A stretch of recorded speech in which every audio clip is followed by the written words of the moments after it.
Cinema అయిన మహా Maruti talkies cinema ముచ్చట్లకు స్వాగతం. నేను మిస్టర్ బి. నా మాట సూటిగా ఉంటుంది, మ్యాటర్ క్లియర్ గా ఉంటుంది. వీడియో టాకీస్ రాజా మా ఇద్దరు గురించి డీటెయిల్ గా తెలుసుకోవడం కోసం మీ ఛానల్ ఇంట్రడక్షన్ వీడియో చూడగలరు. ఇప్పుడు మ్యాటర్ లోకి వెళ్దాం. యంగ్ యువ సామ్రాట్ నాగ చైతన్య ఈ మధ్య ఒక ఇంటర్వ్యూలో మాట్లాడుతూ ఒక విషయాన్ని చెప్పారు. అదేమిటి అంటే, రామ్ చరణ్, అల్లు అర్జున్, ఎన్టీఆర్ ఈ ముగ్గురులో మీకు ఇష్టమైన డాన్సర్ ఎవరు అంటే ఎన్టీఆర్ అని చెప్పారు. అలా చెప్పడంలో అనుమానించాల్సిన విషయం కానీ, తక్కువ చేసి చూడాల్సిన విషయం కానీ, మరేదైనా విషయం కానీ లేదు. ఒక వ్యక్తి తన అభిప్రాయాన్ని పబ్లిక్ గా అందరితో పంచుకున్నారు. ఇందులో తప్పేం లేదు. ఆయన స్టార్ అయి ఉండొచ్చు. స్టార్ అయితే ఆయనకి వ్యక్తిగత అభిప్రాయాలు, ఇష్టాలు ఉండవా?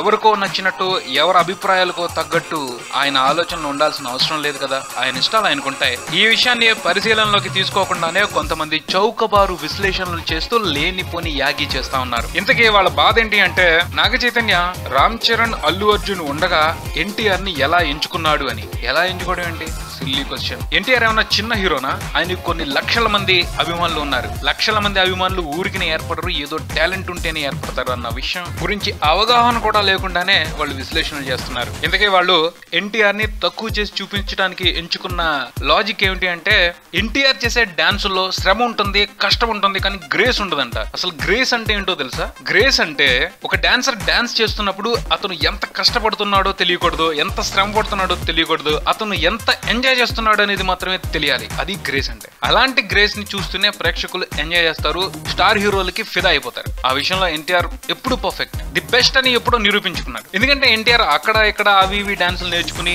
డాన్సర్ గా తన ప్రతిభను చాటడం లేదు. ఆయన క్లాసికల్ కూచిపూడి డాన్స్ ని అవపోసన పట్టారు. కూచిపూడి డాన్స్ ప్రత్యేకత ఏమిటి అంటే, ఎక్స్ప్రెషన్స్ చక్కగా ఇవ్వగలగడం, ముద్రలు, మూవ్మెంట్స్ తో పాటు ఎక్స్ప్రెషన్స్ కూడా పక్కాగా పలికించడం ఆ డాన్స్ స్పెషాలిటీ. కనుబొమ్మలు కదిలించడం, కళ్ళులో కదలికలు, ముఖం, పెదాలు, వీటన్నింటినీ ఎంత జాగ్రత్తగా ఒక ఒద్దిగ్గా పలికించడం అనేది ఆ డాన్స్ లో ఉన్న ప్రత్యేకత.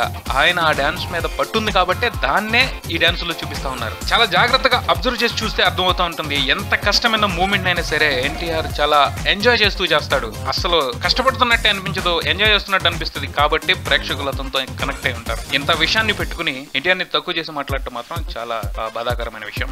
ఈ విషయాన్ని అందరూ ఖండించాలి. అలా అని రామ్ చరణ్ ని, అల్లు అర్జున్ ని తక్కువ చేసి మాట్లాడాలనేది కాదు ఇక్కడ ఉద్దేశం. వాళ్ళు వాళ్ళ ఫీల్డ్ లో వాళ్ళకంటూ ఒక స్టైల్ ఉంది. వాళ్ళు వాళ్ళ వైపు నుంచి గొప్ప.